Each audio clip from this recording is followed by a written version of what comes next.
നമസ്കാരം. മുൻ പാകിസ്ഥാൻ പ്രധാനമന്ത്രിയും ഇതിഹാസ ക്രിക്കറ്റ് താരവുമായ ഇമ്രാൻഖാൻ അഡിയാല ജയിലിനുള്ളിൽ കൊല്ലപ്പെട്ടുവെന്ന തരത്തിലുള്ള സമൂഹ മാധ്യമങ്ങളിൽ ഒരു വ്യാപകമായ ഒരു വാർത്ത പ്രചരിക്കുന്നുണ്ട്. എന്നാൽ പ്രചരിക്കുന്ന വാർത്തകൾ വ്യാജമാണെന്നും ഇമ്രാൻഖാൻ സുരക്ഷിതമാണെന്നുമാണ് പാക് മാധ്യമങ്ങൾ അവകാശപ്പെടുന്നത്. ഇന്ത്യൻ ട്രോളർമാർ സമൂഹ മാധ്യമങ്ങളിലൂടെ വ്യാജ പ്രചാരണങ്ങൾ നടത്തുകയാണെന്നും ആരോപണവും പാക് മാധ്യമങ്ങൾ ഉന്നയിച്ചിട്ടുണ്ട്. ജയിലിനുള്ളിൽ വെച്ച് ISI ഇമ്രാൻഖാനെ വിഷം നൽകി കൊലപ്പെടുത്തിയെന്നാണ് വാർത്തകൾ വരുന്നത്. വാർത്ത വ്യാജമാണെന്ന് പാക് മാധ്യമങ്ങൾ അവകാശപ്പെടുന്നുണ്ടെങ്കിലും ഇതുമായി ബന്ധപ്പെട്ട് പാകിസ്ഥാൻ അധികൃതരോ ജയിൽ അധികാരികളോ ഔദ്യോഗികമായി ഒരു പ്രതികരണവും നടത്തിയിട്ടില്ല. കാരണം വാർത്ത ബ്രേക്ക് ചെയ്തു കഴിഞ്ഞാൽ പാകിസ്ഥാനിൽ ഇമ്രാൻഖാനെ അനുകൂലിക്കുന്നവർ വലിയ രീതിയിൽ ഒരു കലാപം പാകിസ്ഥാനിൽ നടത്താനുള്ള സാധ്യത കൂടുതലാണ്.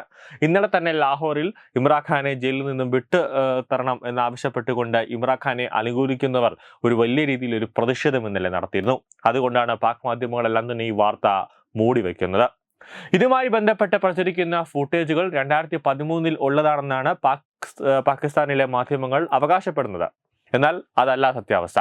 ലാഹോറിൽ നിന്നുള്ള തെരഞ്ഞെടുപ്പ് റാലിക്കിടെ ഫോക്ക് ലിഫ്റ്റ് കൊണ്ടുള്ള ഏറ് കിട്ടിയാണ് വീഴുന്നത്.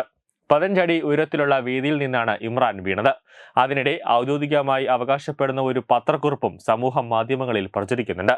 അതിൽ മരണം സ്ഥിരീകരിച്ചിട്ടുണ്ട്. മുൻ പ്രധാനമന്ത്രി ഇമ്രാൻഖാൻ ജുഡീഷ്യൽ കസ്റ്റഡിയിൽ മരിച്ചതായി ഖേദത്തോടെയും ഗൗരവത്തോടെയും ഞങ്ങൾ സ്ഥിരീകരിക്കുന്നു. നിലവിൽ അദ്ദേഹത്തിനെതിരെ സമഗ്രമായ അന്വേഷണം നടക്കുന്നതിനിടെയാണ് സംഭവം. ഇതാണ് ഔദ്യോഗികമായ വാർത്താക്കുറിപ്പിൽ ഉള്ളത്. ഞെട്ടിക്കുന്ന സംഭവമാണത്. സാഹചര്യത്തിന്റെ ഗൗരവം അംഗീകരിക്കുന്നു. ദാരുണ സംഭവത്തിന് പിന്നിലെ കാരണങ്ങളെക്കുറിച്ച് സുതാര്യമായ അന്വേഷണം ഉറപ്പാക്കുമെന്നും കുറിപ്പിലുണ്ട്. സമഗ്രമായ അന്വേഷണം നടക്കുന്ന സാഹചര്യത്തിലാണ് സംഭവം നടന്നതെന്നാണ് കുറിപ്പിൽ വ്യക്തമാക്കുന്നത്. 2013 ലാഹോറിലെ ഒരു തെരഞ്ഞെടുപ്പ് റാലിയിൽ ഫോർക്ക് ലിഫ്റ്റിൽ നിന്ന് വീണ് പരിക്കേറ്റ ദൃശ്യങ്ങളാണ് ഇപ്പോഴത്തേതെന്ന് പറഞ്ഞ് പ്രചരിക്കുന്നുണ്ട്.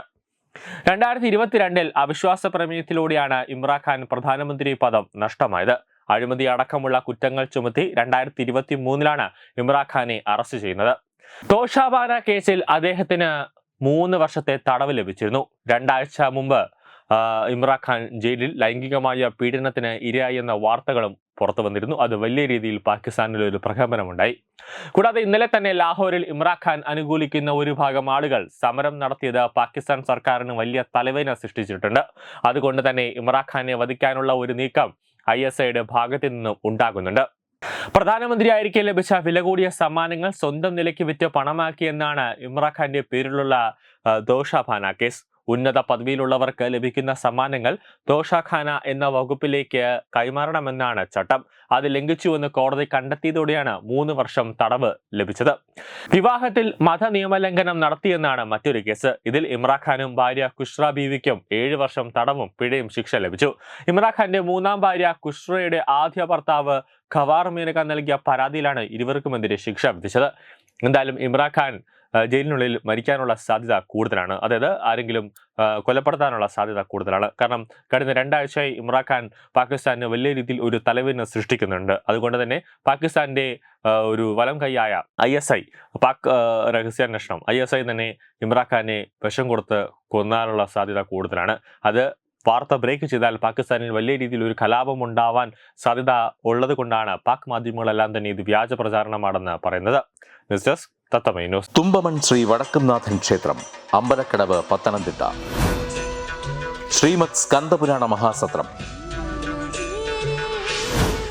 2025 മെയ് 11 മുതൽ 18 വരെ.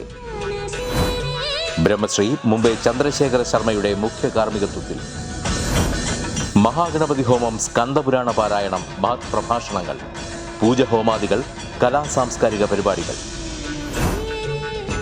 സത്രയജ്ഞ കർമ്മങ്ങളിലേക്ക് എല്ലാ ഭക്തജനങ്ങളുടെയും സാന്നിധ്യവും സഹകരണവും സാദരം അഭ്യർത്ഥിക്കുന്നു. മഹാസത്രവേദിയിൽ മെയ് 18 പഴനി അരുൾമിക ദണ്ഡായുധപാണി സ്വാമി ദേവസ്ഥാന അർച്ചക സ്ഥാനികർ ശ്രീസെൽവ സുബ്രഹ്മണ്യ ശിവശാരിയാരുടെ മുഖ്യ കാർമ്മികത്വത്തിൽ നടക്കുന്ന അതിശ്രേഷ്ഠവും സർവൈശ്വര്യദായകവുമായ സ്കന്ദഹോമം. സ്കന്ദമഹാപുരാണ സത്രത്തിന്റെ ആദിമധ്യാന്തമുള്ള സമ്പൂർണ്ണ തത്സമയ കാഴ്ച തത്വമയി നെറ്റ്വർക്കിൽ.